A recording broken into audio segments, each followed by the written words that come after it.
하나님 말씀 보셨습니다. 하나님 말씀은 누가복음입니다. 하나님 말씀 누가복음 24장 13절로 35절까지의 말씀입니다. 신약성경 140페이지 누가복음 24장 13절로 35절까지의 말씀 찾으셨으면 제가 봉독하겠습니다. 그날에 그들 중 둘이 예루살렘에서 25리 되는 엠마로 하는 마을로 가면서 이 모든 된 일을 서로 이야기하더라. 그들이 서로 이야기하며 문의할 때에 예수께서 가까이 이르러 그들과 동행하시나 그들의 눈이 가리어져서 그인 줄 알아보지 못하였거늘 예수께서 이르시되 너희가 길 가면서 서로 주고받고 하는 이야기가 무엇이냐 하시니 두 사람이 슬픈 빛을 띠고 머물러 서더라. 그 한 사람인 글로바라 하는 자가 대답하여 이르되 당신이 예루살렘에 체류하면서도 요즘 거기서 된 일을 혼자만 알지 못하느냐. 이르시되 무슨 일이냐. 이르되 나사렛 예수의 일이니 그는 하나님과 모든 백성 앞에서 말과 일에 능하신 선지자이거늘 우리 대제사장들과 관리들이 사형 판결에 넘겨주어 십자가에 못 박았느니라. 우리는 이 사람이 이스라엘의 속량을 자라고 말하노라. 이뿐 아니라 이 일이 일어난 지가 사흘째요. 또한 우리 중에 어떤 여자들이 우리로 놀라게 하였으니 이는 그들이 새벽에 무덤에 갔다가 그의 시체는 보지 못하고 와서 그가 살아나셨다는 천사들의 나타남을 보았다 함이라. 또 우리와 함께 한 자 중에 두어 사람이 무덤에 가 과연 여자들이 말한 바와 같음을 보았으나 예수는 보지 못하였느니라 하거늘 이르시되 미련하고 선지자들이 말한 모든 것을 마음에 더디 믿는 자들이여 그리스도가 이런 고난을 받고 자기의 영광에 들어가야 할 것이 아니냐 하시고 이에 모세와 모든 선지자의 글로 시작하여 모든 성경에 쓴 바 자기에 관한 것을 자세히 설명하시니라. 그들이 가는 마을에 가까이 가매 예수는 더 가려 하는 것 같이 하시니 그들이 강권하여 이르되 우리와 함께 유하사이다. 때가 저물어 가고 날이 이미 기울었나이다 하니 이에 그들과 함께 유하로 들어가시니라. 그들과 함께 음식 잡수실 때에 떡을 가지사 축사하시고 떼어 그들에게 주시니 그들의 눈이 밝아져 그인 줄 알아보더니 예수는 그들에게 보이지 아니하시는지라. 그들이 서로 말하되 길에서 우리에게 말씀하시고 우리에게 성경을 풀어주실 때에 우리 속에서 마음이 뜨겁지 아니하더냐 하고 또 그때 일어나 예루살렘에 돌아가 보니 11제자 및 그들과 함께한 자들이 모여 있어 말하기를 주께서 과연 살아나시고 시몬에게 보이셨다 하는지라. 두 사람도 길에서 된 일과 예수께서 떡을 떼심으로 자기들에게 알려진 것을 말하더라. 아멘. 이 시간은 누가복음 193번째 강의가 되겠습니다. 그인 줄 알아보더라 라는 제목으로 하나님 말씀 증거하도록 하겠습니다. 그인 줄 알아보더라. 이제 드디어 누가복음도 거의 다 끝나갑니다. 이 누가복음을 벌써 거의 200회 가까이 강해를 했습니다. 제가 200회 가까이 강해를 하면서 여러분들에게 던지고 싶은 질문이 하나 있습니다. 많이 변하셨습니까? 이 말씀을 통해서 여러분들이 많이 그리스도와 가까우셨습니까? 날일수록 더욱더 하나님의 진리의 말씀을 통하여서 여러분들의 영혼이 더욱더 풍성해졌습니까? 여러분 질문을 던져볼 필요성이 있습니다. 공부를 열심히 했는데 제가 애들한테 항상 던지는 질문이 있습니다. 우리 애들이 책을 보고 나면 저는 이런 얘기합니다. 얘기해봐. 그럼 얘기 한마디도 잘 못해요. 뭐하러 읽었어? 아니 말도 못할 책을 뭐하러 읽었어? 여러분 우리가 참 이런 부분이 굉장히 많이 있습니다. 요즘 아이들은요 책을 많이 읽습니다. 근데 책에 대해서 얘기를 못합니다. 단지 이 얘기합니다. 나 한 달에 20권 읽었어요. 20권 읽은 게 무슨 의미가 있죠? 그렇지 않습니까? 그 지식을 조합할 줄도 모르고 그 지식에 대한 단편적인 지식도 말하지 못해요. 그냥 책을 읽은 거예요. 그 읽은 것을 통해서 자기가 뭘 얘기할 수 있죠? 내가 많이 읽었다는 걸 자랑할 수 있죠. 아무 의미가 없어요. 그렇죠? 자랑하기 위해서 책 읽는 거 아니거든요. 내가 좀 더 많은 지식을 얻고 좀 더 지혜로워지고 그래서 좀 더 이렇게 발전하기 위해서 책을 읽는 것이죠. 책을 많이 읽었는데 몇 권 읽었다는 것만 자랑하게 되신다면 그거는 발전이 아니라 퇴보입니다. 더 이전보다도 교만해졌으니까요. 제가 여러분한테 누누이 말씀드리죠. 교만은 기독교 신앙의 최악의 적입니다. 교만한 사람은 절대로 변할 수가 없습니다. 똑같이 우리가 정말 여러분 한 4년 정도는 아마 누가복음 강의를 들은 것이 될 겁니다. 1년이 52주니까 52주를 계산하여 우리가 이 193강을 계산하면 거의 4년 가까이 설교를 들은 겁니다. 이 누가복음만요. 근데 우리는 누가복음 들으면서 얼마나 많이 도전을 받았습니까? 도전받는 거 좋습니다. 근데 중요한 건 내가 얼마나 그리스도와 가까워졌는지, 내가 이전보다 더욱더 주님을 사랑하게 되는지 점검해야만 합니다. 뭘 들었지? 나는 달라졌나? 내가 많은 시간 그 강의를 들었는데, 설교를 들었는데 나는 어떻게 됐지? 생각해 봐야죠. 점검해야죠. 그러지 않으면 여러분들은 아깝게도 하루에, 여러분 우리 교회는 예배가 좀 길죠. 예배를 1시간 반 정도 잡았을 때 일주일에 1시간 반씩 계산한다면 여러분들 인생 굉장히 많이 소비한 겁니다. 1시간 반씩 따지게 된다면 여러분 52주로 계산했을 때 그냥 1시간으로만 해봅시다. 그러면 얼마를 여러분 손해를 봤죠? 52시간 손해본 거예요. 거기다가 30분씩 더 플러스하게 되면 뭐 한 70일 정도를 70시간을 여러분들 손해본 겁니다. 인생 잘 허비하셨습니다. 인생 그렇게 사용하는 거 아닙니다. 시간 하나하나를 정말 충실하게 사용해도 인생 짧습니다. 제가 느끼는 바입니다. 그래서 제가 시간을 아껴라, 정말 정확하게 살아가라라고 자녀들에게 얘기합니다. 왜냐하면 세월이 짧으니까요. 인생이 그렇게 길지 않기 때문에 그렇습니다. 여러분들이 오늘 설교 한 편을 들으면서도 내가 이 자리에 앉은 거 정말 손해보지 않았다. 내가 이 자리에 온 것이 정말 복되다. 내 인생에서 유익하다라고 생각하지 않는다고 한다면 여러분들 참 안타까운 시간이 될 거라고 생각이 듭니다. 자, 우리가 지난 시간에 기독교의 궁극적 위기는 다른 종교와 구분됨이 없는 점이라는 부분에 관하여 제가 여러분한테 말씀드렸습니다. 자, 그러면 이 구분됨. 근데 이 구분됨이라고 하는 부분은 구약과 신약 전체에 항상 관심을 갖고 있는 부분이거든요. 근데 이 구분됨이라고 하는 부분을 구약에서는 뭐라고 표현했냐면 카도시. 카도시가 뭡니까? 이 거룩이라고 번역했거든요. 거룩. 근데 여러분, 제가 우리 아이들한테 영어 성경을 가르치면서 재미있는 부분을 봤습니다. 뭐냐면, 영어 성경에서요, 이 구분됨이라고 하는 단어가 두 가지로 사용됩니다. 예를 들어서, divide라고 하는 단어와 separate라고 하는 단어가 있죠? 근데 이 divide라고 하는 단어는 재미있는 게 뭐냐면, 물과 물, 질이 같은 걸 딱 반으로 딱 쪼개는 걸, 요거를 divide라고 얘기합니다. 근데 구분됨이라고 하는 단어는 거기에 갖다 붙이질 않아요. separate를 사용해요. 그러니까 darkness, 그러니까 light from the darkness, 어둠에서 빛을 나누는 개념. 그러니까 마치 뭐냐면 그걸 통해서 우리에게 특별히 시가 뭐냐면 그리스도인이란 어떤 존재냐면 어둠 속에서 빛으로 구분된 존재예요. 우리가 그런 존재입니다. 같은 질인데 동일한 물, 동일한 예를 들어서 쌀, 동일한 콩 그런 게 있는데 그걸 둘로 나누면 우리는 그걸 뭐라 합니까? 그 디바이드를요. 이건 분열이죠, 분열이건요. 그렇죠? 근데 우리는 어둠으로부터 from the darkness거든요. 어둠으로부터 우리는 빛으로 나눠진 겁니다. 이게 그리스도인이에요. 이게 구분됨입니다. 이게 거룩이에요. 세상과 다를 수밖에 없죠. 다를 수밖에 없어요. 왜냐하면 우리는 어둠이라고 하는 이 개념, 그 속성에서 빠져나온 개념이에요. 그게 바로 출애굽이거든요. 그게 출애굽이에요. 출애굽을 아주 잘 설명해주고 있죠. 자, 그런데 이 거룩이라고 하는 것에 관해서 얼마나 성경은 많이 강조하냐면 레위기 19장 2절에 보면 너는 이스라엘 자손이 온 회중에게 말하여 이르라 너희는 거룩하라. 이는 나 여호와 너희 하나님이 거룩함이니라. 하나님께서 뭐라고 얘기해요? 거룩해라. 이게 우리에게 주신 명령이에요. 명령. 거룩 안 해도 되는 선택의 문제가 아니에요. 거룩해야 돼요. 이게 하나님의 백성이에요. 거룩해야 돼요.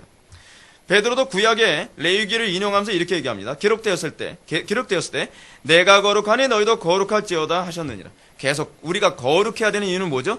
하나님이 거룩하기 때문에. 하나님의 거룩함이라는 속성에 우리가 참여하게 됐기 때문에. 그걸 우린 연합이라고 얘기하죠. 하나님의 거룩한 속성에 우리가 참여하고 연합했기 때문에 우리가 거룩하지 않으면 우리는 하나님의 백성이 우리는 여전히 그 어둠 가운데 있는 존재인 거예요. 여러분 요한일서에서 그런 얘기가 나오잖아요. 이러이러하면 너희는 여전히 어둠 가운데 있는 자요. 이게 요한일서에서 얘기하는 거 아니에요? 어둠으로부터 분리되어진 존재가 아니라고 얘기하는 겁니다.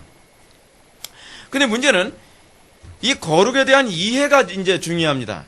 거룩이 뭐죠? 우리는 이 거룩이라는 부분을 굉장히 좀 정확하게 이해하려 들지 않습니다. 이 용어 정리를 좀 해야 돼요. 거룩이라고 하는 용어, 거룩이라는 용어를 우리는 자꾸 어떤 식으로 해석을 하냐면 도덕과 윤리 도덕과 관련해서 자꾸 해석을 하려고 그래요. 그죠? 이게 기독교가 너무 수준이 떨어지니까 이제는 거룩, 이 윤리 도덕조차도 안 믿는 사람들하고 구분이 안 되니까 이런 얘기가 사실 나오는 것이죠. 근데 여러분, 기독교에서 이 윤리 도덕적인 차원에서 거룩해야 되는 건 물론 맞는 얘기예요. 도덕적인 부분이 있죠. 틀림없이 거룩은 도덕적인 요소를 가지고 있어요. 근데 중요한 게 뭐냐면 윤리 도덕의 문제만을 가지고 거룩을 따지게 되면 우리는 구분이 안 돼요. 우리 기독교는요. 왜냐? 제가 두 가지 문제가 있다는 것으로 여러분들이 제가 설득해 들어가겠습니다. 첫째는 도덕적인 뛰어남이 교회에서만 나타나는 문제가 아니라는 거예요. 여러분들이 잘 알고 있는 공자라고 하는 사람이요. 그 사람 굉장히 도덕적인 사람입니다. 윤리 도덕의 문제로 따지게 되면 기독교나 또 어떤 유교나 이 윤리 도덕으로 따졌을 때 무슨 차이가 있죠? 간디 같은 분, 굉장히 도덕적이죠. 훌륭한 분입니다. 그분들 인격적으로 훌륭한 분입니다. 근데 윤리 도덕의 문제만을 가지고 우리 기독교가 세상과 구분된다 이렇게 하게 되면 안 믿는 사람들이 이렇게 얘기를 합니다. 그래, 다 착하게 잘 살자는 거 아니야? 다 착하고 선하게 살자는 거 아니야? 근데 왜 니네 종교만 우월하다고 얘기해? 이 소리가 나오는 거예요. 왜 안 믿는 사람들이 왜 자꾸 너희들은 왜 니네들만 옳다라고 얘기하느냐라고 이런 얘기를 하는 이유가 뭐냐면 기독교가 세상과 구분되는 근거를 자꾸 윤리도덕이라고 생각하기 때문에 그래요. 다른 종교도 다 윤리도덕적이거든요. 다 착하게 살자 그래요. 다 선을 추구하자 그래요. 윤리도덕 가지고 우리가 구분됨을 얘기하면 안 되는 첫 번째 이유는 여기에 있습니다. 두 번째 이유를 말씀드릴까요?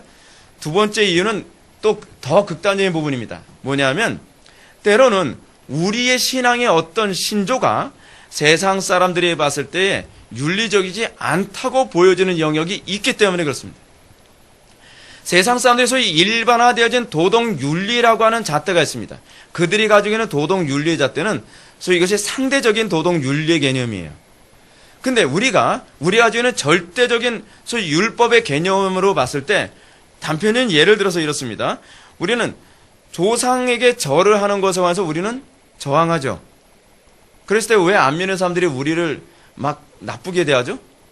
도덕적이지 않다고 보는 거예요. 너희들은 조상도 알아볼 줄 모르는 놈들이냐? 라고 우리를 공격하죠. 윤리도덕의 문제로 얘기하면 안 된다는 얘기가 여기에 또 나오죠. 또 하나 문제가 되는 게 하나 있어요. 예를 들어서 성소수자들, 대표님 예를 들어서 이 동성애자들, 그런 사람들에 관해서 우리가 소위 동성애가 죄라고 얘기하게 되면 어떤 문제가 발생하죠? 너네들은 정말 도덕적이지 못하구나. 어떻게 저럴 수 있니? 라고 얘기한단 말이에요. 윤리도덕의 문제만을 가지고 우리가 세상과 구분하려고 했을 경우에는요, 이건 굉장히 어려움이 발생해요. 세퍼레이트가 되지가 않아요. 이 두 가지 사실만 보더라도 성경이 요구하는 거룩함, 다시 말해서 구분됨이란 단순히 도덕적인 문제만으로 얘기하고 있는 것이 아니라는 걸 알 수 있습니다. 그러면 성경이 가르치는 거룩함이란 무엇일까요?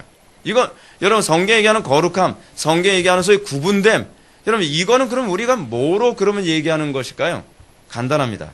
안목의 변화입니다. 관점과 해석의 차이입니다. 그래서 제가 지난 시간에 여러분들한테 말씀드렸잖아요. 안 믿는 사람들하고 관점과 해석의 차이가 없다면 여러분 여전히 불신자예요. 아담과 하와가 타락하고 나서 가장 먼저 변한 건 윤리도덕이 바뀐 문제가 아니에요. 아담과 하와의 타락하고 나서 가장 먼저 변질된 것은 하나님을 해석하는 해석이 달라진 거예요. 환경에 대한 해석이 달라지는 거예요. 안목이 달라지는 거예요. 삶 속에 나타나는 수많은 하나의 팩트, 이 팩트를 해석하는 방식이 이전과는 다르다니까요. 하나님과 관계가 좋을 때 해석하던 방식과 하나님과 관계가 안 좋을 때 해석하는 방식이 달라진다는 거예요. 여러분들이 하나님과 관계가 회복되는 걸 뭐로 할 수 있느냐? 성경적으로 여러분들의 인생을 해석하고 사회적으로 나타나는 수많은 문제들, 그 모든 문제들을 불신자들과 다르게 해석하는 그런 안목들. 여러분 오늘날 우리 사회 이슈 얼마나 많습니까? 수많은 사회 이슈 때문에 교회 안에서 맨날 싸움박질 나오고 그것 때문에 갈등하고 그러지 않습니까? 근데 교회 안에서 이런 갈등이 일어나면 안 되죠. 왜 갈등이 일어나면 안 되죠? 우리는 오로지 성경이라고 하는 하나의 해석으로만 이것을 판단하고 우리는 분별하기 때문에 그래요. 세상 사람들은 분쟁하는 게 당연해요. 왜냐하면 세상 사람들은 한 가지 팩트에 관해서 해석하는 데 있어서 서로 다른 잣대로 해석하기 때문에 그래요. 근데 우리는 오로지 성경, 솔라 스크립투라, 성경으로만 모든 것을 해석한다고 하는 잣대를 우리는 인정을 하죠. 믿음은 거기서부터 시작되는 것 아닙니까? 그럼 우리에게서 나타나는 수많은 문제들에 관해서 여러분들의 관심을 가져야 될 것이 무엇이냐면 어느 쪽이 이것에 관해서 대세냐에 관한 문제가 아니에요. 세상 사람들이 이것을 선하다고 판단하느냐 악하다고 판단하느냐에 관한 문제가 아니에요. 여러분들이 항상 판단해야 될 것이 무엇이냐면 그러면 성경은 뭐라고 얘기하고 있습니까? 성경적인 해석은 무엇입니까? 라는 것이에요. 여러분들이 만약에 성경적 해석이 마음에 들지 않고 소위 인본주의 철학자들의 해석이 마음에 든다고 얘기한다면 여전히 여러분들은 아직 구분됨이 아닌 것이죠. 왜 기독교가 어느 시대든지 핍박을 받았는지 아십니까? 세상으로부터요. 세상 사람들과 해석이 달랐기 때문이에요. 세상 사람들과 생각이 달랐기 때문이에요. 동일한 사물을 보고 해석하는 데 있어서 세상 사람들과 맞지가 않기 때문에 그래요. 우리가 불신자들과 친해지기 힘든 이유가 뭔지 아시죠? 그것은 똑같은, 예를 들어서 여러분들 직장에서 무슨 일이 벌어졌습니다. 무슨 일이 벌어졌는데 우리는 성경적인 안목으로 해석을 해요. 그러면 성경적인 안목을 가지고 있는 우리의 해석과 또 세상적인 사람들의 해석이 달라요. 그것 때문에 우리하고 친해질 수가 없는 거예요. 왜냐하면 그 사람들은 자기네들 해석에 동조해 주길 바라거든요. 근데 우리는 그들과 다르게 해석을 해요. 그래서 동조해 줄 수가 없는 거예요. 그래서 이런 분이 자꾸 소위 구분됨, separate, 나눠지게 되는 것이죠. 이것은 여러분들 의도와 관련이 없어요. 해석 때문에 나눠지는 거예요. 해석 때문에. 여러분들이 아무리 윤리도덕적이라 한다 할지라도 여러분들이 아무리 회사에서 정말 착하고 정말 괜찮은 사람이라고 평가를 받는다 할지라도 여러분들의 해석이 세상 사람들과 다르면 여러분들은 세상 사람들과 나눠질 수밖에 없어요. 세상 사람들부터 욕을 먹기도 하겠죠. 그래서 그렇게 얘기하죠. 넌 착하고 정직하고 다 좋은데 나하고 생각이 달라라는 소리가 나오는 거예요. 이게 없으면 요건 문제가 좀 심각한 겁니다. 아무리 착해도 역시 너는 나하고 생각이 같아. 그러면 여기에 문제가 있는 거예요. 우리가 성경적으로 해석을 하는데 훈련되지 않으면 우리는 구분됨이라고 하는 걸 기대할 수가 없는 것입니다. 따라서 성도가 성령으로 거듭난 이후에 가장 먼저 나타나는 변화는 아담과 하와가 타락하면서 안목이 변했던 것처럼 우리가 변했다면 뭐가 바뀌어야 되죠? 마지막 아담이신 예수 그리스도의 안목으로 바뀌어져야죠. 그것이 정상적인 겁니다. 이것은 단순히 종교적 관점만의 변화가 아닙니다. 착각하지 마십시오. 종교적 관점만의 변화가 아니에요. 왜냐하면 아담과 하와의 안목의 변질은 종교적 관점만의 변질이 아니라 삶의 모든 영역에 있어서의 해석의 변질이었기 때문에 그래요. 인간관계를 하든 사회생활을 하든 또 재물관도 바뀌었고 그 명예관도 바뀌었고 예술관도 바뀌었고 모든 게 다 바뀐 거죠. 아담과 하와가 타락하고 난 다음엔 모든 관점과 안목이 다 바뀐 거예요. 그래서 우리는 인간의 전적 타락을 얘기하는 거예요. Total depravity. 우리가 지난 주일 5예배 때 그 부분에 관해서 잠깐 배우지 않았습니까? 세상의 모든 것에 대한 안목의 변화, 다시 하게 되면 해석의 변화가 나타나는 거예요. 그래서 여러분들 우리 교회 오시면서 여러분들 나타나는 특징이 있지 않습니까? 그런데 우리 교회 오시고 나면 모든 세상에서 이제껏 당연하다고 생각했던 것들에 관해서 해석과 안목의 변화가 생기기 시작을 하죠. 그래서 우리 교회의 특징이 뭐냐면 지역 감정이 없어요. 왜냐하면 오로지 솔라 스크립투라 성경을 가지고서 모든 것을 동일하게 해석하는데 한 몸을 이루게 되었기 때문에 그런 거예요. 그래서 여기서 우리는 안목의 변화에서 하나님의 영광이 나타납니다.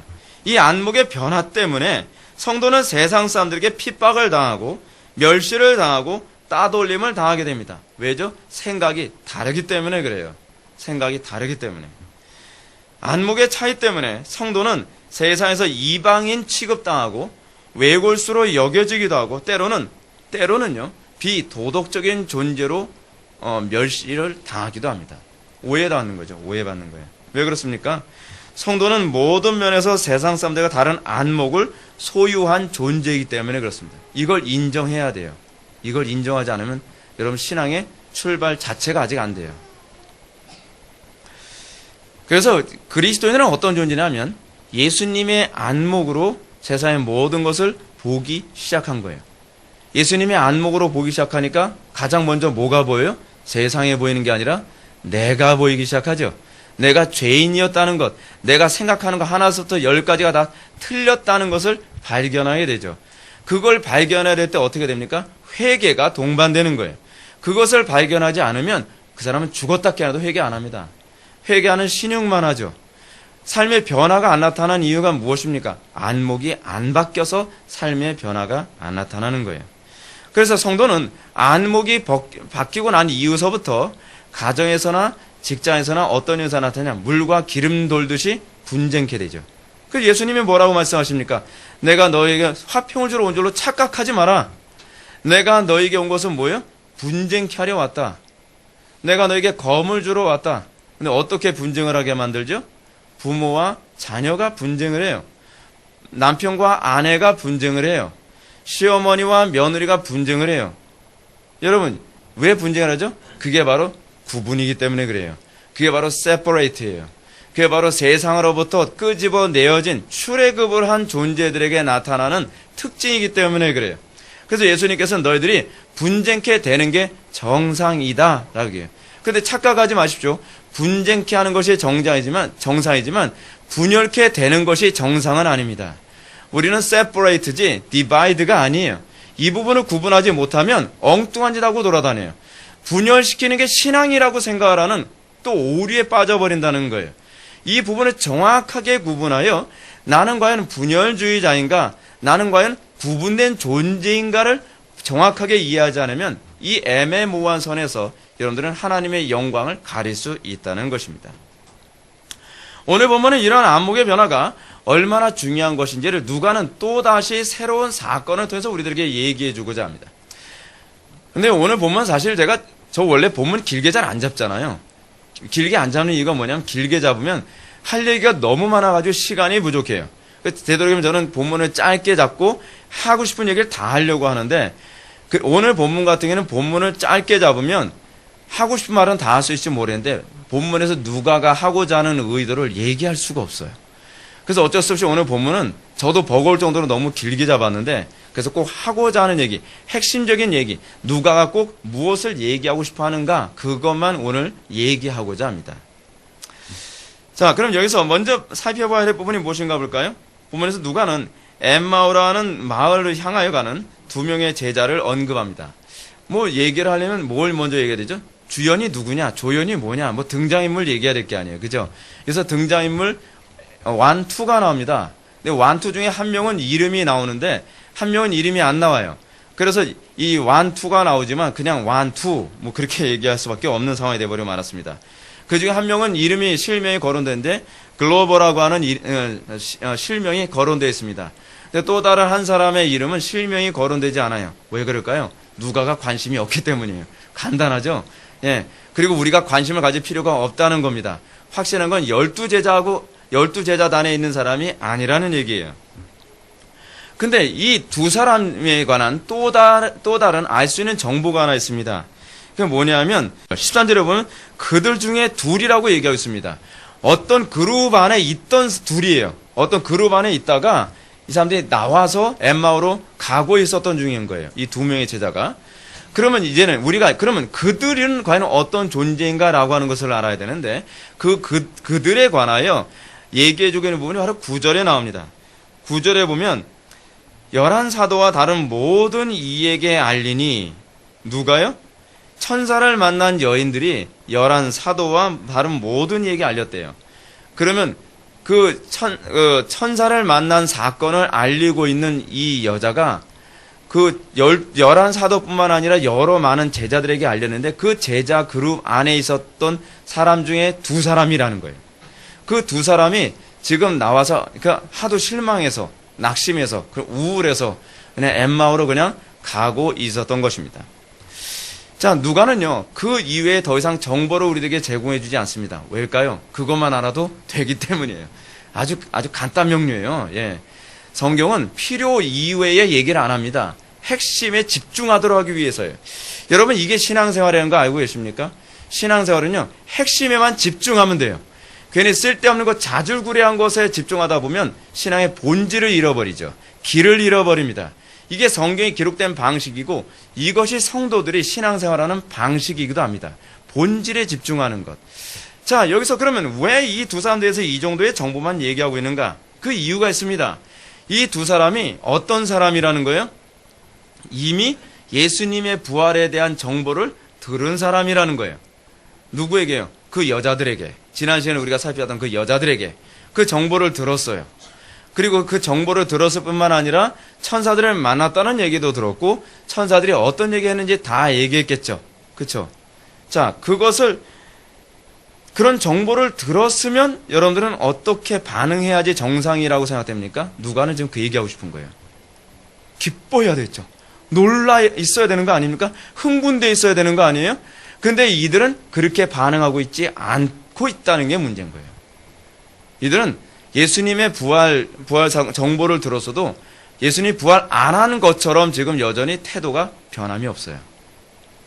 자, 17절 말씀 볼까요?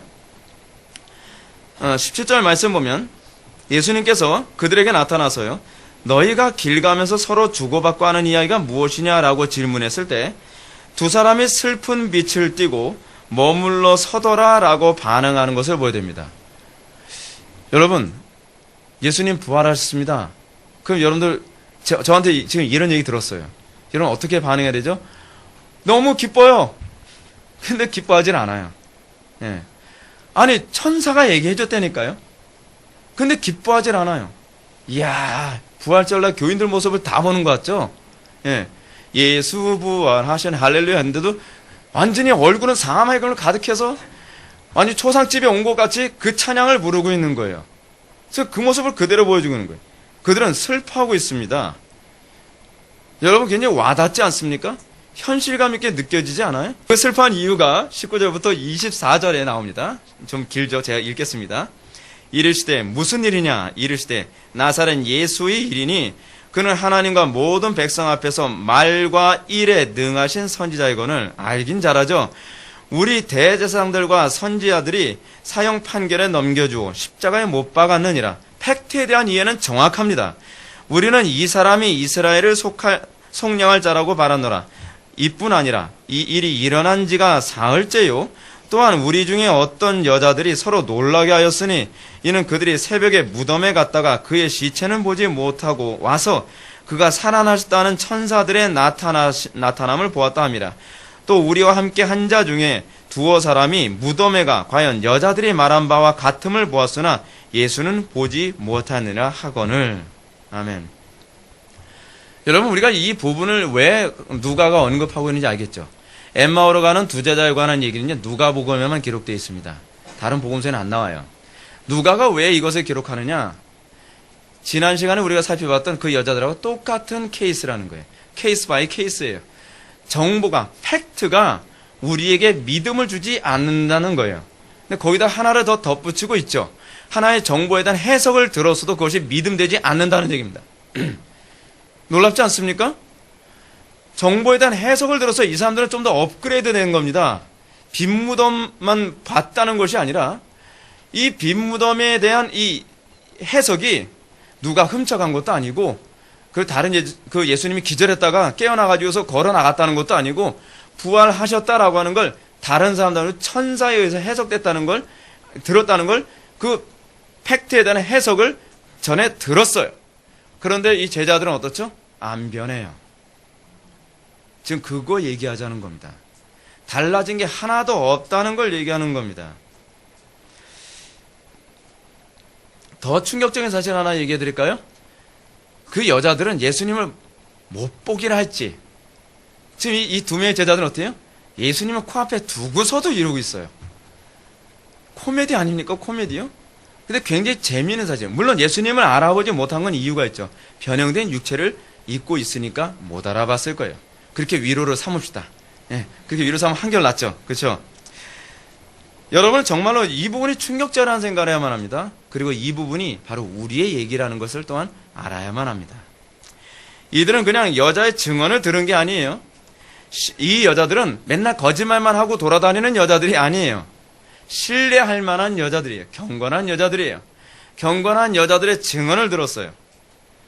그리고 그 경건한 여자들이 천사들의 자기 자기 생각을 얘기한 것이 아니라 천사들을 통해서 받은 그 메시지를 전달한 거예요. 이 정도면 여러분 신뢰할 만하지 않습니까? 이 정도면 여러분 받아들일 만하지 않아요? 근데 그냥 천사들의 메시지만을 전달한 게 아닙니다. 천사들이 어떻게 메시지 전했죠? 예수님이 살아생전에 뭐라고 말씀하신지 기억하라라고 하는 얘기까지 다 했을 겁니다. 이건 분명한 사실이에요. 근데 그 얘기까지 했는데도 불구하고 여전히 우울해요. 우울해요. 참 희한한 일이죠. 희한한 일이에요. 그리고 더 나아가서 그들은 지금 예수님 앞에 서 있습니다. 그런데도 그들은 여전히 낙심하고 슬퍼하고 있어요. 그 원인을 16절은 우리들에게 좀 위로가 되게 얘기해주고 있어요. 16절은 뭔가요? 그들의 눈이 가려져서 그인 줄 알아보지 못하였거늘. 문제가 이거예요. 눈이 가려졌다는 겁니다. 여러분, 예수님께서 뭐라고 말씀하셨죠? 마태복음 13장에서요. 비유를 베푸시고 나서 이는 저희가 듣기는 들어도 보지 못하고 듣기는 들어도 듣지 못한다. 보기에 둔하고 그들의 귀는 닫혔기 때문이다. 귀를 막아버린 거예요. 우리가 왜 복음을 들으면서도 우리가 변화가 안 되는지 아십니까? 보고 싶은 것만 보는 거예요. 듣고 싶은 것만 듣는 거예요. 거기에는요, 예수님이 직접 와서 말씀하셔도 이러면 안 변합니다. 물론 강단에는 김 목사는 능력이 없어서 여러분들 변화시키는데 별로 도움이 안 되는지 모르겠지만, 여러분, 문제는 무엇이냐면 듣고자 하는 것만 듣고 보고자 하는 것만 보고자 하는 사람은요, 예수님이 직접 와서 말씀하시다 안 변한다는 것이 이미 복음서에서 입증이 돼버렸어요. 가장 궁극적인 문제는 그들의 눈이 가려져서 그인 줄 알지 못했다는 겁니다. 물론 우리는 이렇게 얘기하면 꼭 이렇게 얘기하기 좋아하죠. 은혜가 아직 부어지지 않아서 그래요. 맞습니다. 은혜가 부어지지 않아서 그렇습니다. 그러나 성경은 또 다른 면의 얘기를 하고 있습니다. 그것은 듣기를 그들이 원치 않았다는 얘기예요. 또 보기를 원치 않았다는 얘기도 성경은 같이 하고 있습니다.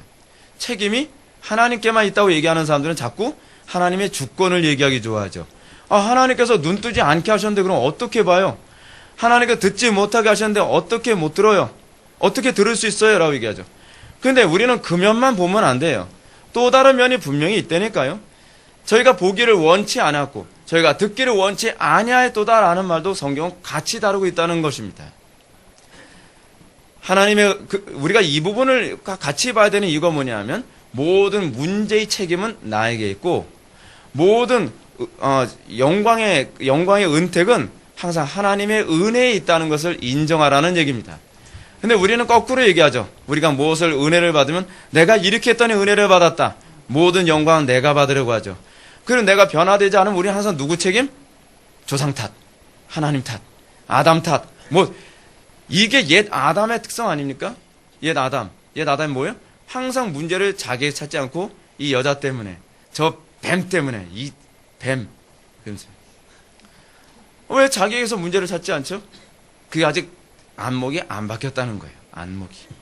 안목이 바뀌면 가장 먼저 바뀐 것이 뭐냐면 하나님의 주권을 인정하는데, 이 주권을 인정하는 것이, 인정하는 방식이 여러분 달라요. 주권을 인정한다고 해서 여러분 신앙이 아닙니다. 주권을 인정한다는 얘기는 무슨 얘기냐면 책임은 나에게 있고 변화는 주님의 은혜라고 얘기하는 거예요. 근데 변화되지 않은 사람들은 주권을 항상 어디다 갖다 붙이죠? 내가 변화되지 않은 건 하나님 책임, 내가 변화된 건 내가 잘나서로 바뀌는 거예요. 그 주권을 인정하는 것 같은데 완전히 엉터리죠. 정반대로 가고 있는 거예요. 아직 안 바뀐 겁니다. 안목이 바뀐 게 아니에요. 사랑하는 성도 여러분, 여기서 반드시 기억해야 될 사실이 있습니다. 인간의 책임과 아울러서 또 성령의 조명하심이 얼마나 중요한가에 관한 문제입니다. 성령의 조명하심이 중요하다는 이 표현은 내가 성령의 조명하심 없으면 어쩔 수 없다, 그 얘기하자는 게 아닙니다. 중요한 게 뭐냐 하면 하나님을 두려워해야 된다는 얘기예요. 항상 하나님의 주권에 관한 얘기는 그 얘기입니다. 하나님께서 은혜를 베풀어 주시지 아니할까 두려워하라. 이것이 항상 사도들의 가르침의 특징입니다. 성령의 조명하심이 없으면 우리는 알고 계십니까? 그리스도를 코앞에 두고서도 못 알아본다는 사실. 성령의 조명이 없으면 아무리 정확하고 선명하게 강론된 설교를 듣는다 해도 여러분은 결코 진리를 들을 수가 없다는 사실. 성령의 조명이 없으면 아무리 방대한 신학적인 지식을 가지고 있고 성경을 원어로 읽는다 해도 그들에겐 그리스도가 보이지 않습니다. 이런 사실을 볼 때 어떤 사람이 과연 복이 있는 사람이라고 할 수 있는가? 누가복음 10장 23절에 보면 너희가 보는 것을 보는 눈은 복이 있도다 라고 얘기하고 있습니다. 제자들이 보는 것을 보는 눈이 복된 것입니다. 제자들의 가르침, 소위 우리 개혁교회 신앙 신조를 뭐라 하냐면 사도들의 가르침의 전승이라고 얘기하거든요. 사도들의 가르침을 우리가 볼 수 있는 자가 복된 사람인 것을 믿으시기 바랍니다. 안목이 열리는 사람이 복된 것이요, 옛 아담과 하와의 관점에서 마지막 아담이신 예수님의 관점으로 돌이키는 사람이 복된 존재입니다. 그 이전에는 보기는 보아도 보지 못하고 듣기는 들어도 듣지 못하죠. 예수님이 직접 와서 얘기해도 예수님인지 알아보질 못하는 거예요. 문제는 오늘날 많은 기독교인들이 스스로 자기가 보고 있다고 착각하고 있다는 것입니다. 이게 문제인 거죠. 이게 문제인 거예요. 보고 있다고 자꾸 착각을 합니다. 자신이 맹인이라는 점을 알지 못합니다. 자신은 여전히 하나님의 지혜가 아닌 세상의 지혜로 마지막 아담의 관점이 아닌 옛 아담의 관점으로 모든 것을 해석하고 있으면서 자기는 다 보고 있다고 착각을 하고 있는 거예요. 자기가 굉장히 영리하고 똑똑하다고 생각하고 있는 것이죠. 자신은 맹인이 아니라고 생각하는 겁니다.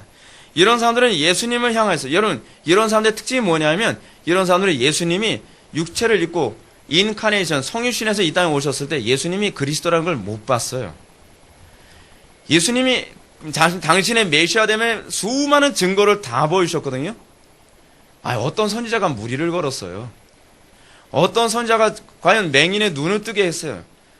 어떤 선지자가 과연 이 놀라운 기적과 이적을 다 행하셨냔 말이에요. 그 정도면은 메시아라고 좀 봐줄 수 있지 않아요? 근데 그래도 누가 못 보죠?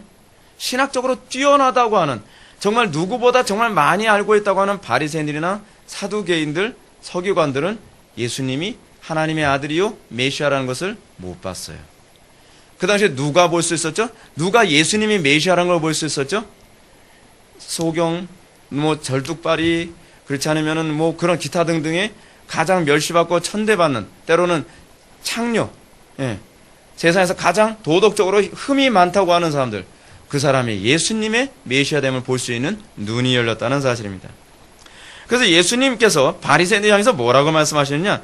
여전히 자기가 보고 있다고, 난 남들보다 안목이 뛰어난데요? 라고 끊임없이 이렇게 자기 자랑하고 자기 잘난 맛에 살아가는 그 사람들 향해서 뭐라고 말씀하시느냐? 내가 심판하러 이 세상에 왔으니 보지 못하는 자들은 보게 하고 보는 자들은 맹인이 되게 하려 함이라. 이 정도 얘기했으면 살 떨려야 되는 것 아닙니까? 주여 나를 보게 하소서 이렇게 얘기해야 되는데 이 사람들이 이렇게 얘기합니다. 그럼 우리도 맹인인가요? 진짜 얼마나 한심한 소리입니까? 나 맹인 아니라고 끝까지 박박 우기는 거 아닙니까? 약이 없죠. 약이 없어요. 이런 질문하는 이유가 무엇입니까? 자기는 누구보다 안목이 뛰어나다고 생각하는 겁니다. 자기 의에 도취되어 있는 것이죠. 자기가 탁월하다고 생각하는 겁니다.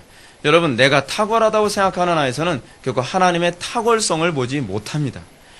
이게 회개하지 않는 오늘날 한국교회의 심각한 문제입니다. 내가 맹인인가요? 다 똑똑하죠? 다 잘났어요. 내 생각이 옳다고 생각하니까 거기서 separate가 아니라 뭐예요?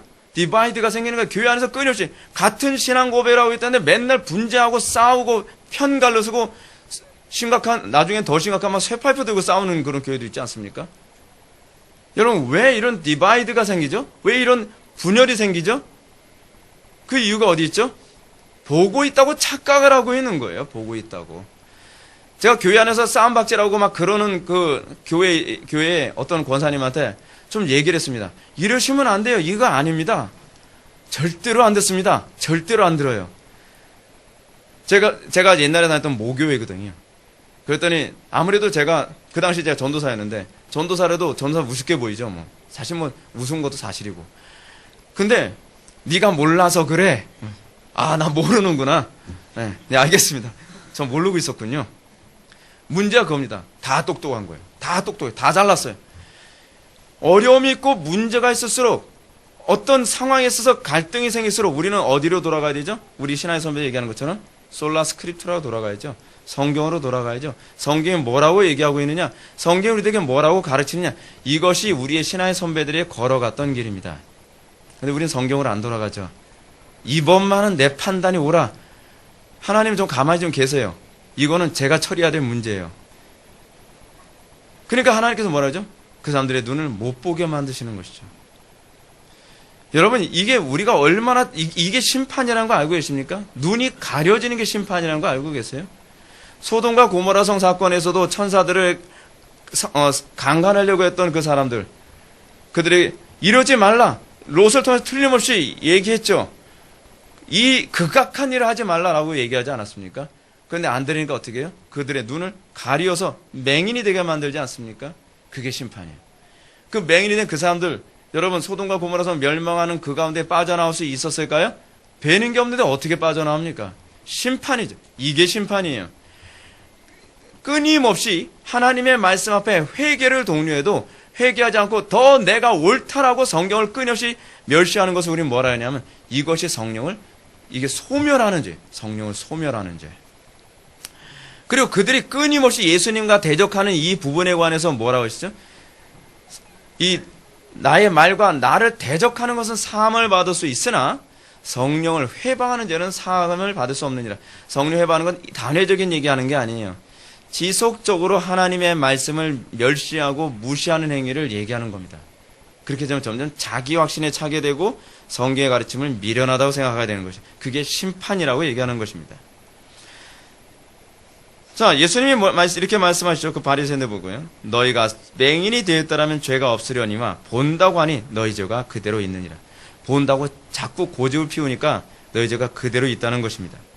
내가 신앙생활은 내가 틀렸다는 것부터 시작하는 것이고 신앙생활이라는 건 내가 틀렸다는 걸 날마다 삶 속에서 하나님의 말씀 앞에 인정해가며 살아가는 것입니다. 그것이 신앙입니다. 옛날에 인정했는데요. 근데 지금 왜 인정 안 하죠? 지금은 제가 옳으니까요. 그 신앙이 아닌 것이죠. 그러면 여러분 한 번에 딱 다 깨달아진 겁니까?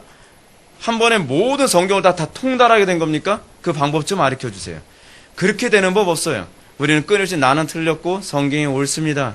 이거 인정해가며 겸손하게 무릎 꿇어가며 날마다 하나님의 은혜와 긍휼만을 바라보는 것.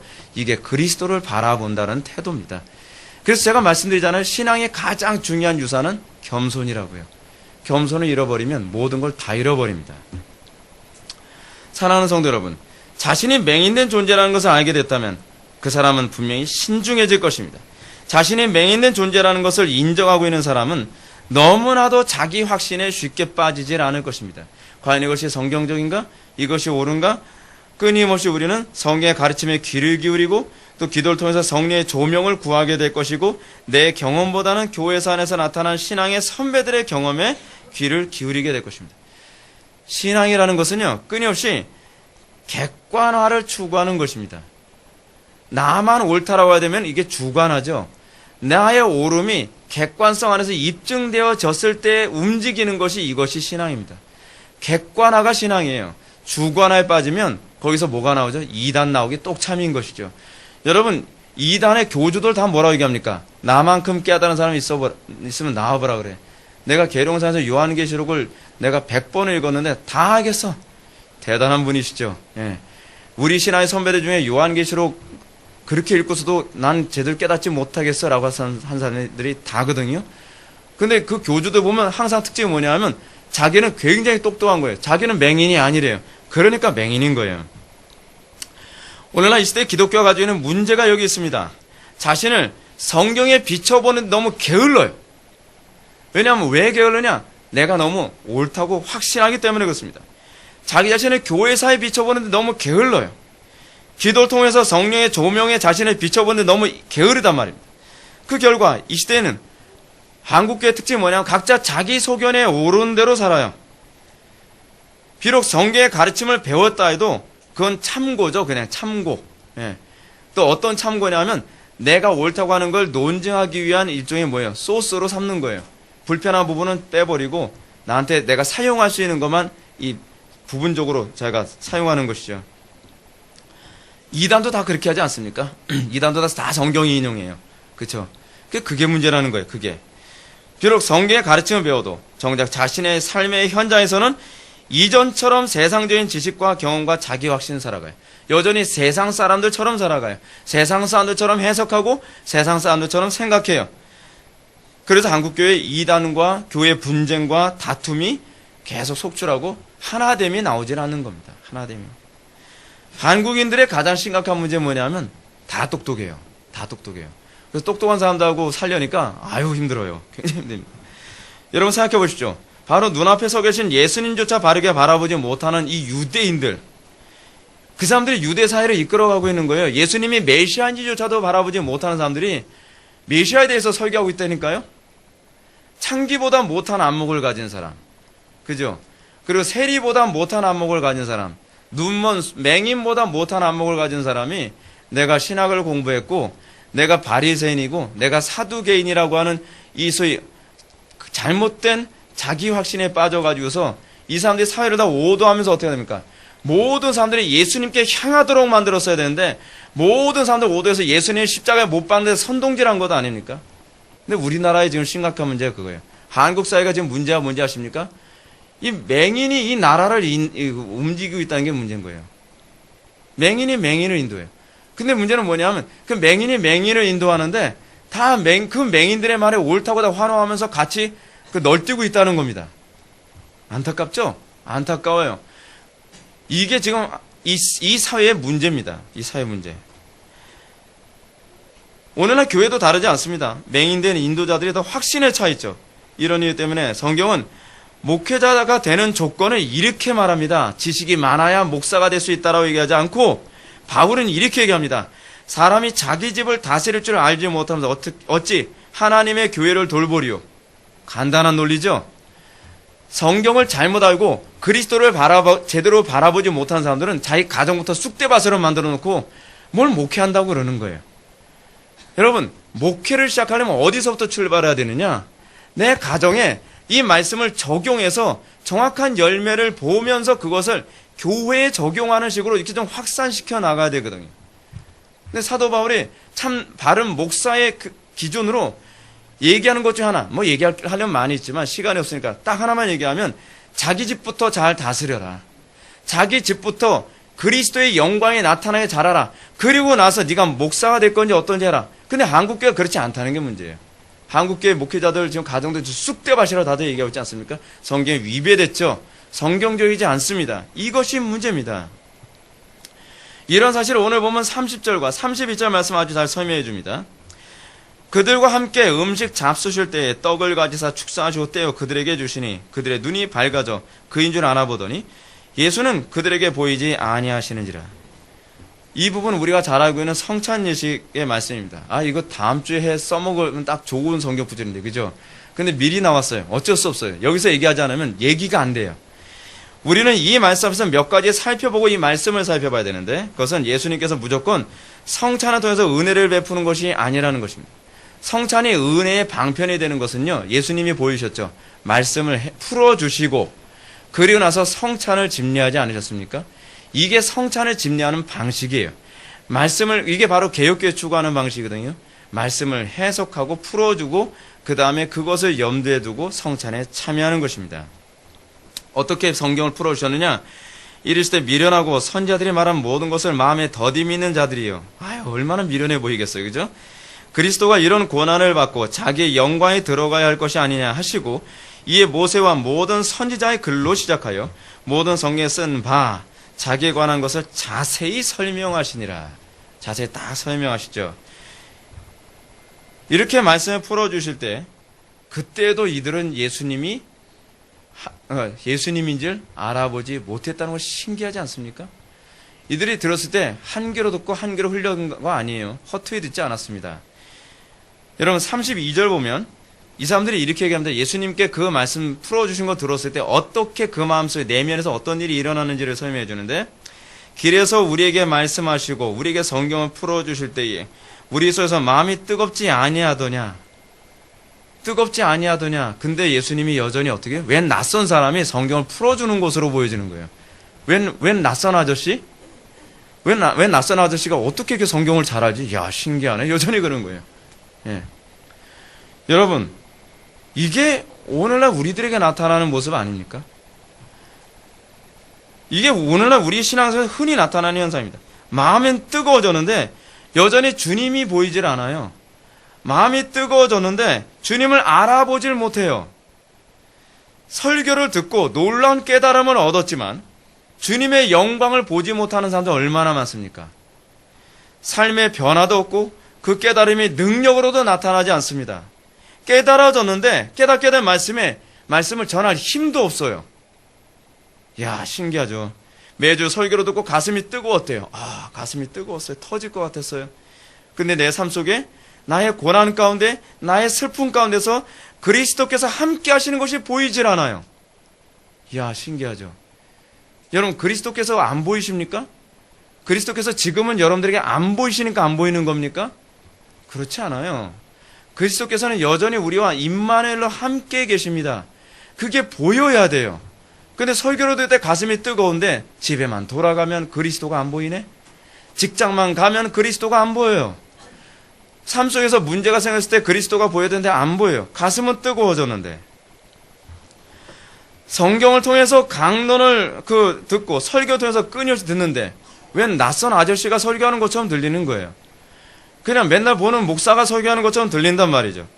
그리고 여전히 여러분은 그런 설교를 들으면서도 가슴은 뜨거워졌는데 주님은 여전히 무덤에 계신 분처럼 멀리 보이는 거예요. 그래도 주님은 무덤에 계시는데. 나와 관계없이 저 멀리 천상에 계신 어떤 분처럼 보이지 않습니까?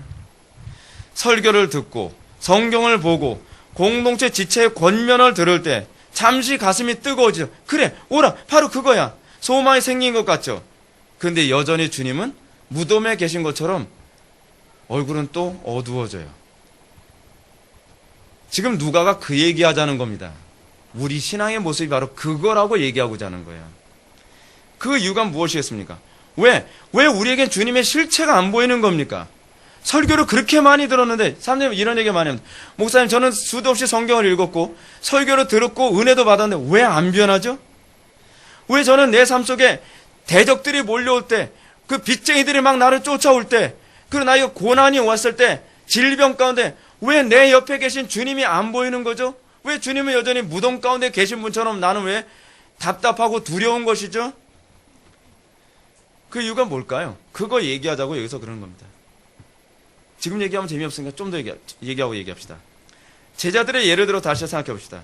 주님은 제자들이 왜 제자들에게 예수님이 보이지 않는 것일까요?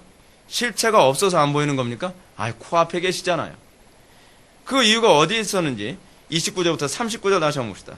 그들이 강권하여 이르되 우리와 함께 유하사이다. 때가 저물어가고 날이 이미 기울었나이다 하니 이에 그들과 함께 유하로 들어가시니라. 그들과 함께 음식을 잡수실 때에 떡을 가지사 축사하시고 떼어 그들에게 주시니 그들의 눈이 밝아져 그인 줄 알아보더니 예수는 그들에게 보이지 아니하시는지라.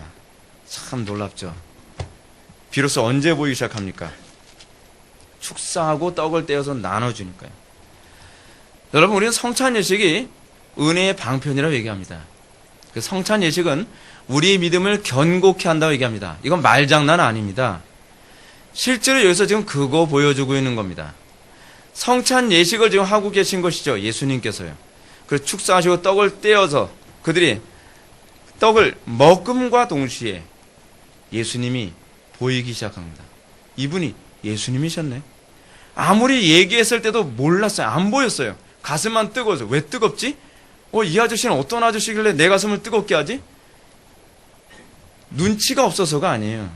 눈치가 없어서가. 뭐죠? 핵심이 여기서 있는 거예요. 여러분, 성찬 예식에서 떡을 먹음이 의미하는 바가 뭐죠? 떡의 참여함이 뭘 얘기하는 것이죠? 예수 그리스도의 살의 참여함을 얘기하는 거라 했죠. 떡을 먹음이 뭐라고 얘기하는 것이죠? 그 말씀대로 사는 것을 얘기하는 거라 했죠. 떡을 먹음이 뭘 얘기한다고 했죠? 사람이 떡으로만 살 것이 아니라 하나님의 입에서 나오는 말씀으로만 살 것이니라라고 얘기하는 것이죠. 하나님의 말씀을 내 삶의 양식으로 삼고 하나님의 말씀을 내가 존중하며 그 말씀 앞에 죽기까지 따르면서 그 말씀에 우리가 참여할 때 이것이 성찬예식의 정신이죠. 이것이 성찬예식의 정신입니다. 이렇게 말씀을 마음에 새기고 어떤 고난과 난관이 오더라도 그 말씀만 붙들고 살아갈 때, 그때 뭐가 보이는 겁니까? 그때요. 제가 예를 하나 드릴게요. 하나님께서 아브라함에게 내 아들 이삭을 바치라 했을 때, 과연 그 하나님께서 예배 놓으신 양이 보였나요? 그 양이 누구죠? 예수 그리스도를 지금 예표한 거잖아요. 아브라함이 언제 그 양이 보였죠? 이게 참 독특한 표현이에요. 창세기에서 뭐라 얘기하냐면, 아브라함이 양이 아닌 자기 아들 이삭을 잡으려고 했을 때, 히브리어 원문은 뭐라냐면 완료형으로 되어 있어요. 이미 마음속에선 자기 아들을 찔러 죽이고 각을 떠서 제사를 한 거예요. 그랬을 때 아브라함아 네 아들에게 손을 대지 말라. 그리고 나서 그에게 눈에 뭐가 보였다 그러냐면 숲풀 가운데 있는 양이 보였더라라고 해요. 똑같은 케이스예요. 똑같은 케이스. 언제 보이죠? 언제 주님께서 우리와 함께 하시는 그리스도가 보이죠? 풀무불 속에 들어갈 때 보인다니까. 순종할 때 보이는 거예요. 말씀을 양식으로 삼을 때 보이는 거예요. 지식으로 보이진 않아요, 여러분. 자꾸 신비적으로 생각하지 마세요. 뭐가 불을 받고 뭔가 환상을 봐야만 보이는 게 아니에요. 말씀대로 순종할 때 내 자신의 정과이고 십자가에 못 박고 내가 고난 가운데서 핍박받아 가면서 내가 그래도 하나님 말씀을 사겠다고 막 부르짖고 매달리고 몸부림치고 그렇게 괴로운 가운데 절규하면서 그러면서 이 고통 가운데서 보는 게 바로 그리스도란 말이에요.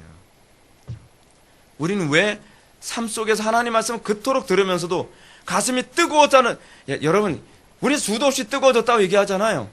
근데 왜 우리는 우리의 삶 속에서 그리스도가 안 보이죠? 순종이 제사보다 낫기 때문에 그래요. 순종하지 않으면 눈이 밝아지질 않아요. 그래서 하는 얘기가 이거 아닙니까? 저들이 듣기는 들어도 듣지 못하고 보기는 봐도 보지 못하는 이유가 뭐예요? 순종하지 않기 때문이에요. 순종하지 않기 때문에. 여기다 또 이렇게 갖다 붙여. 순종할 힘 주님께서 주시잖아요. 할 얘기 없음. 순종부터 해보라니까요. 순종부터. 우리는 자꾸 내가 순종하지 않은 거 하나님 책임으로 돌리기 위해서 주권을 거의 다 갖다 붙여요.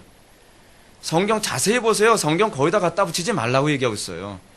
그것은 뭐라냐? 하나님을 모독하는 행위라고 얘기하고 있어요. 하나님을 마치 죄의 원인자로 만드는 행위라고 얘기하고 있습니다. 안목은요, 순종할 때 변합니다. 순종할 때 변해요. 앞에서 하던 말을 다시 한번 해볼까요? 우리는 수많은 성경의 가르침을 받습니다. 그냥 받는 게 아니에요. 성령의 능력과 감동으로 말씀을 받을 때가 많죠. 그래서 우리는 예수님의 제자들처럼 말씀을 받을 때 가슴이 뜨겁지 않더냐라고 우리 서로 얘기하지 않습니까? 제자들이 서로 얘기했을 때, 야, 오늘 설교 들을 때 가슴이 뜨겁지 않더냐? 오늘 정말 은혜가 되지 않더냐? 우리 제자들끼리 서로 얘기하듯이 우리 성도들끼리 서로 그 얘기 많이 하지 않습니까? 뭐 뜨겁지도 않았다면 할 얘기도 없지만. 근데 우리는 왜 부활하신 주님이 지금 나의 삶 속에 실제로 보였다는 간증이 없죠? 여전히 안목의 변화나 삶의 변화가 없이 살고 있는 것일까요? 부활하신 주님이 매 순간마다 성경 말씀으로, 강단의 설교로, 지체들의 권면으로 말씀하고 계신다는 걸 왜 우리는 느끼지 못하는 것일까요?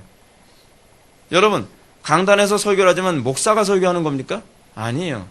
주님께서 목사를 사용하시는 거예요. 근데 왜 우리는 사람의 말로 들리죠? 설교를 들으면서요? 하다못해 왜 우리는 성경을 읽으면서도 왜 성경이 사람의 글로 보이는 것이죠? 이런 얘기 많이 합니다. 아, 저거 다 하는 소리야.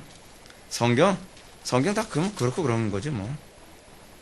그래서 좀 불편한 이 부분은 뭐 원문적으로 봤을 때 문제가 있어. 신학적으로 볼 때는 문제가 있어. 왜 자꾸 그렇게 되죠? 순종 안 하는 사람들이 꼭 그 소리예요. 하나님 말씀 사이에서 정과 알고 십자가에 못 박아본 경험이 없는 사람이 성경을 신뢰를 못해요. 성경을 신뢰 못하는 사람이 강단 설교를 어떻게 신뢰하겠습니까? 그렇지 않아요? 왜 우리는 성경에서 그리스도가 왜 안 보이는 것이죠? 왜 우리는 설교를 통해서 왜 그리스도께서 직접 나에게 하시는 말씀이라고 우리는 느껴지지 않는 것이죠? 여러분, 사도 바울이 뭐라 하죠? 고린도 교회를 향해서 올토다 너희가 그렇게 신앙생활 할 수 있는 것은 너희가 설교를 들을 때 사람의 말로 듣지 아니하고 하나님의 말씀으로 들음이라. 가슴이 뜨거워진 게 아니에요. 하나님의 말씀으로 들은 거예요. 예수님께서 직접 말씀하시는 거 들었다는 거예요.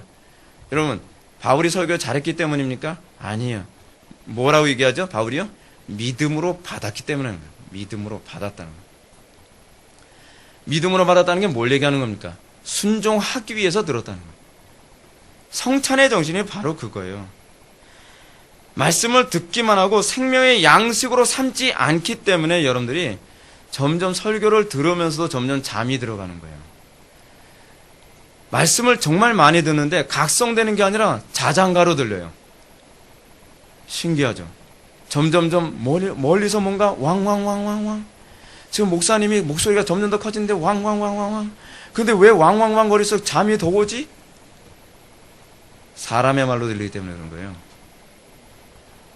어미하신 하나님의 권위의 말씀으로 들려야 되는데 순종할 마음이 전혀 없는 거예요. 전혀 없는 거예요. 여러분 성경의 가르침을 보십시오. 성경 곳곳마다 믿음은 듣는 것이 아니라 듣고 행하는 거라고 가르치고 있습니다. 이건 바울신학에서 주로 많이 나오는 표현이에요. 성경은 행함이 없는 믿음은 죽은 믿음이라고 얘기했습니다. 성경은 순종이 제사보다 낫다고 합니다. 예수님은 누구든지 나의 이 말을 듣고 행하는 자는 그 집을 반석에 지은 지혜로운 사람 같으니 라고 얘기하고 있습니다. 사도 바울은 너희는 내게 배우고 받고 듣고 본 바를 행하라 라고 했습니다. 뭐 하라고요? 받아 적으라? 행하라예요. 그리하면 평강의 하나님이 너희와 함께 계시라. 와, 오늘 본문에 나오는 얘기가 딱 들어맞는 얘기죠. 듣고 행하면 뭐예요? 평강의 하나님이 보일 거라는 거예요. 평강의 하나님이 너희와 함께 계시리라. 그 평강의 하나님이 누구죠? 예수님이거든요. 예수님의 이름이 뭐예요? 평강의 왕이잖아요. 지금 그 얘기하고 있는 거예요, 사도 바울이. 야고보는 이렇게 얘기합니다. 누구든지 말씀을 듣고 행하지 아니하면 그는 거울로 자기 생긴 얼굴을 보는 사람과 같아서 제 자신을 벗고 가서 그 모습이 어떠했는지 곧 잊어버리거니와. 자유롭게 하는 온전한 율법을 들여다보고 있는 자는 듣고 잊어버리는 자가 아니요 실천하는 자니 이 사람은 그 행하는 일에 복을 받으리라. 복 받는다고 했을 때 여러분 항상 신약과 구약에서 복은 뭘 의미한다 그랬죠? 하나님과 함께 하심과 관계된 표현이라고 했죠. 이것이 성경의 가르침입니다. 이것이 구약과 신약 전체도 일관성 있게 우리들에게 가르치는 성경의 가르침이란 말이에요. 사랑하는 성도 여러분, 이 마지막 시대에 부활의 주님을 날마다 두 눈으로 목격하며 살아갈 수 있기를 바랍니다. 하나님이 함께 하셔. 뭐예요? 피상적으로 이론적으로가 아니라 실제로 주님께서 나와 함께 하시는 걸 목도하면서 살아가란 말이에요. 어떻게 목도하며 살 수 있죠? 주님 환상으로 보여주세요. 그거로 되나요? 느낌으로 하나요? 그 문제가 아니에요. 신앙은 느낌이 아니에요. 신앙은 솔라 스크립트라. 말씀에 대한 우리의 반응이에요. 말씀 앞에서 우리가 순종하는 거예요. 말씀 앞에서 우리의 정과 욕을 못 박는 거예요. 말씀 앞에서 우리가 굴복하는 것. 이게 소위 아바드, 완전히 굴복하는, 이게 예배거든요. 이게 예배. 예배자의 삶을 사는 것. 여러분, 우리가 사는 이 시대는요, 엄청난 신학을 공부했다는 사람들도 부활하신 그리스도를 알아보지 못하고 배도하는 것이 속초라는 시대에 우리가 살고 있습니다. 제임스 패커, 그렇지 않은 빌리 그레엄, 그리고 엘리스타 맥그라스, 뭐 그렇지 않으면 오스 기니스, 이런 사람들 종교 통합에 사인하고, 이 사람들 그런 사람들이에요. 이 사람들 무식해서 그렇다고 생각하지 마세요. 이 사람들 머리가 나빠서 그렇다고 생각하지 마세요. 분명한 얘기는 우리보다 더 많이 알고요, 우리보다 더 똑똑해요. 우리가 그 사람들 그렇게 쉽게 판단하는 문제가 아니에요. 그런데 왜 그들이 배도하죠? 부활하신 주님을 날마다 목도하고 동행하는 삶의 현장이 없었기 때문에 그래요. 이론만 아는 것이요, 얼마나 위험한지 아십니까? 여러분, 많은 신학적 지식이, 교리적 지식이 여러분들을 보호하지 않습니다. 듣고도 구체적이고 정확하게 순종하지 않은 사람들은 모래 위에 세운 집과 같기 때문에 그렇습니다. 사랑하는 성도 여러분, 말씀을 듣고 순종하십시오. 순종이 제사보다 낫다는 것을 절대로 잊지 마십시오.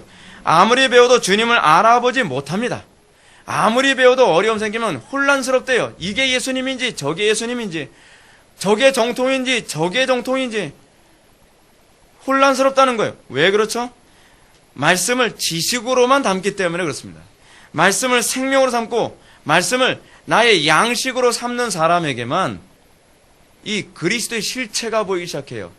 진짜와 가짜가 보이기 시작해요. 거짓과 참이 구분이 되기 시작해요. 그럴 때라야만 그들은 실제로 구분됨, 소위 separate가 되는 거예요. 세상으로부터 떨어져 나와서 구분되게 사는 것이 무엇인지 알게 되는 것이죠. 사랑하는 성도 여러분, 우리가 사는 이 시대 만만한 시대 아닙니다. 성경에 가르치는 것처럼 가장 유혹이 많고 가장 믿음 짓기 힘든 시대에 우리가 살고 있다고 생각합니다. 성경 가르칩니다. 신앙생활 헐렁헐렁하게 하지 마십시오. 하나님 말씀대로 목숨 걸고 몸부림치며 죽기까지 따르겠다. 여러분 성경대로 살아가 보십시오. 그러면 여러분들 매주마다 내가 그리스도와 함께한 증거를 고백하게 될 것입니다. 기도하시겠습니다. 사랑이 많으신 하나님, 우리가 주님을 너무 이론적으로 지식적으로만 추구했던 것을 회개합니다. 우리가 정말 하나님의 말씀을 듣고 가슴이 뜨거워지는 것까지 같지만 우리가 그 말씀을 양식으로 삼고 그 말씀 앞에서 우리의 정과 육을 십자가에 못 박으며 그 말씀 앞에서 우리가 스스로 풀무불에 우리의 몸을 던지는 순종까지 가지 않았던 것을 보게 됩니다. 주님, 풀무불 안에 들어가는 그 순종을 할 때라야 비로소 그리스도가 보이고 자기 아들 이삭을 비로소 제물로 바칠 때에 비로소 수풀 속에 있는 어린 양이 보이며 내가 끝까지 죽도록 충성하는 그 상황에 있을 때라야만 그리스도의 영광이 보인다는 것을 우리가 다시 한번 알게 되었습니다. 믿음을 주시었고 우리가 머리에만 커진 그리스도인이 아니라 정말 몸으로 순종하는 그리스도인이 될 수 있도록 복을 내려 주옵소서. 예수님의 거룩하신 이름으로 기도올렵나이다. 아멘.